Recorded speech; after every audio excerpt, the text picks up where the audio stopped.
Tuan-puan, siapa yang selalu baca doa Allahumma ghfir lana warhamna wa tub alaina? Ustazah bagi petua ni. Petua. Ya. Maknanya benda yang kita bila buat tu kita berasa kesan dia kepada diri kita. Petua yang macam mana, sahabat-sahabat semua? Kita ni kadang-kadang dalam hidup ada benda kita tak puas hati. Betul. Jadi apa kita nak buat, tuan-puan sekalian? Cepat-cepat bila berlaku perselisihan dan sebagainya, sakit hati dengan anak, sakit hati dengan suami, sakit hati dengan isteri, cepat-cepat Allahumma ghfir lana warhamna wa tub alaina. Cepat-cepat. Ya Allah, ampunkan kami ya Allah.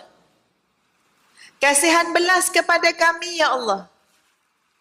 Dan terimalah taubat kami. Bagilah kami ni boleh bertaubat dan terimalah taubat kami. Supaya kita tak simpan dendam dengan orang yang boleh jadi menyakitkan hati kita. Kalau tak, tuan-puan, apa jadi? Kita mula menunggu-nunggu balasan untuk orang tu. Tuan-puan, silap-silap kita menyimpan marah, menyimpan sakit hati, nanti menyimpan dendam, bukan dengan orang jauh, tapi orang terdekat dengan kita. Munasabahkah untuk seorang ibu berdendam dengan anak? Munasabahkah untuk seorang isteri berdendam dengan suami? Suami yang kita peluk. Ya, munasabahkah kita nak berdendam dengan isteri yang kita peluk-peluk, yang kita...